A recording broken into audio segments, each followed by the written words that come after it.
This video is sponsored by my country music star video. Did I have the X Factor, or were you a bit disappointed? Although, you wouldn't be disappointed because I'm a star. You hear that? I am a star! A few minutes later. No, I'm a star! Please, I'm a Maxxxine was directed by Ty West and released in theaters last weekend. And this closes out the X trilogy that started back in 2022 with X and Pearl. And I am really excited to be reviewing this one. This is an A24 film, which you guys know I have so much love for. And I'm just excited in general to talk about the ending of this trilogy because I have really enjoyed it. X was so good. I love Pearl. It's probably up there in like the top 5, at least for me, best horror of the last decade. It is just so awesome. It's so well done. And Ty West is back to deliver us the closing entry of this franchise, Maxxxine, which follows Mia Goth's character from X, as she is now trying to move past what happened in X, trying to, be a movie star instead of just a porn actress, but things from her past start to creep up behind her and the events of X start resurfacing, so it's up to her to kind of put a stop to all of this craziness that is happening with the Night Stalker and Kevin Bacon's character. This detective is following her, and is she going to nail the role, or is this drama, this stuff that happened in her life, going to drag her down? It's really compelling stuff. So, if you haven't seen Maxxxine, definitely go watch it. If you haven't seen it, this review will contain spoilers, so make sure to click off before that point in the video, because we will get into the spoilers, and let's get right on into it here. So, I was very happy with Maxxxine. Now, I will say right off the bat, it is, for me, the weakest of the trilogy. I do like X and Pearl better. Pearl is my favorite one of the trilogy, then X, then Maxxxine. But that doesn't mean I didn't enjoy Maxxxine, because you have some really stellar performances here. You have Mia Goth, of course, Kevin Bacon, you have Giancarlo Esposito, Lily Collins, you have, of course, Elizabeth Debicki. Just there's some really awesome names in there. And what comes together is basically a movie that doesn't have as much horror elements as X and Pearl did. This is very much more of a crime, mystery thriller type film with horror mixed in, because there is some great carnage candy within its kills here. And there's some good bloody goodness in this movie. And you have our main character, Maxxxine. She gets the part for this movie called The Puritan 2, and she is trying to get in the headspace of this role, but at the same time, she is being haunted by her past, actions in X, having to kill Pearl, and losing all of her friends in that movie, as well as this private detective played by Kevin Bacon, who is following her, trying to get answers out of her for what happened after the events of X, what transpired there, because it's just a whole bunch of dead bodies that they found, and they found the porn tape, and that's the only connection that they have. It's like, oh, Maxxxine was here, so we gotta talk to her. So, you get some good bits between Maxxxine and Kevin Bacon's character, forget what his name is, having confrontations where she's like, look, just leave me the hell out of this, I'm moving on with my life, leave me the hell alone. And Kevin Bacon's detective character is just resistant. He is just going after her. He's really having a fun time with this role. Some may say it's over the top, but I really did enjoy that. You have Giancarlo Esposito as her lawyer character, pretty much, which is, he was pretty good as well. It's weird to see him on The Boys running away from chickens and lambs and stuff like that, and then you get a movie like this where he is like, it's just totally different. Like, it's very strange. But it was fun to see. Very fun. As well in this movie, I want to say that it has kills, like I said. Some of them might not pack as big of a punch as you want them to sometimes. So that would be one issue I had with the film. Another thing that I would say is the third act doesn't really come together for me.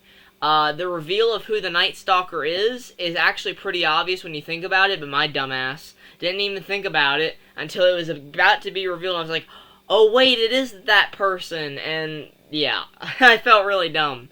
So definitely go into this movie knowing 3 things: that it can be a bit predictable, There is kills in here, but don't make the mistake of thinking this is a full-on slasher film, because it's not. And then just be ready for the third act to go off the rails and not exactly go in the direction that you're thinking it'll go. Because I had multiple theories of how they were going to wrap this up, and I was wrong on all counts. I could have never seen this ending coming.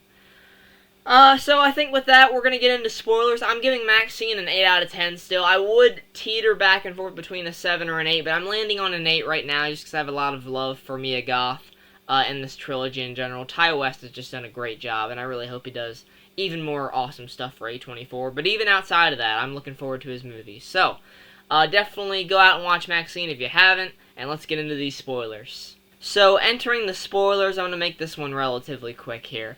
The third act entails the reveal of the Night Stalker, who has been killing a few girls that Maxxxine is friends with throughout the movie that she meets. They're like, oh, I'm going to this party in the Hollywood Hills with this producer. Yeah, that's just a cover-up for the Night Stalker to kill them. And it turns out that it is Maxxine's father that we saw at the end of X. You get the reveal that the priest that's on the TV during the final confrontation with Pearl is Maxxine's father, and Maxxine ran away from church to join Hollywood and, you know, be a star, and ended up in the adult movie business. And he sees this as blasphemy. He sees this as Satan corrupting his daughter, so he tries to perform an exorcism on Maxxine before he is interrupted by two detectives of the CIA. One is Bobby Cannavale. He and his partner are interrogating Maxxine throughout the movie, trying to piece together, you know, why are you connected to this? You know, 3 people died that you knew, and you have nothing to say about it. You have no clue, no indication of what's gonna happen next, or no even drive to help them. But in the final act, after Maxxine hears that another girl has died, she's like, I'm taking matters into my own hands. And she finds out that it is her father, and there's a shootout during the scene where Maxxine is tied up. She manages to kill one of the cult members, and a bunch of the other cult members die as well. And you get to a moment where the CIA agents are taken out, Bobby is shot, and the chick is stabbed in the eye with a cross, and then she's like, I told you I'd get him, and then she rolls down the hill, right by the Hollywood sign, by the way. It's a really badass third act, even if it does kind of lose the film for me. But Maxxine goes up there, and she's just about to shoot her father, but then she has a vision where she doesn't shoot him, she turns him in, she becomes this big celebrity, this icon for exposing this cult, and exposing the Night Stalker, and she becomes this big movie star, and she's at the premiere of The Puritan 2, and then we cut back to reality, where, actually, she just shoots her father right in the head, blows his head to pieces, and the wrap-up is just kind of like, oh, she kind of, you know, got off of it not as famous as she once thought she was going to be, but now she's, you know, filming The Puritan 2. And it ends with a shot of Mia Goth's decapitated head. It's like a prop for her character in the movie. And it just zooms out from that, zooms up into space. You get a shooting star, you know, symbolism, because this trilogy has been about 2 people that wanted to be a star, and the trials and tribulations that come with being famous. So, I feel like this trilogy does a great job at encapsulating that. But what I'm saying about this third act of Maxxxine is that it just kind of felt a little bit unfocused, like it was trying to wow you in the last like 15 to 20 minutes. Or it's like, alright, here we go. We got the reveal of the Night Stalker, but also there's a cult. But also, she's gonna vision that she turns the dad in and becomes famous. Oh, wow, that's like what people are like, oh yeah, fuck yeah, Maxxxine. But then it reverts back to her killing the dad, and then she just carries on with the film.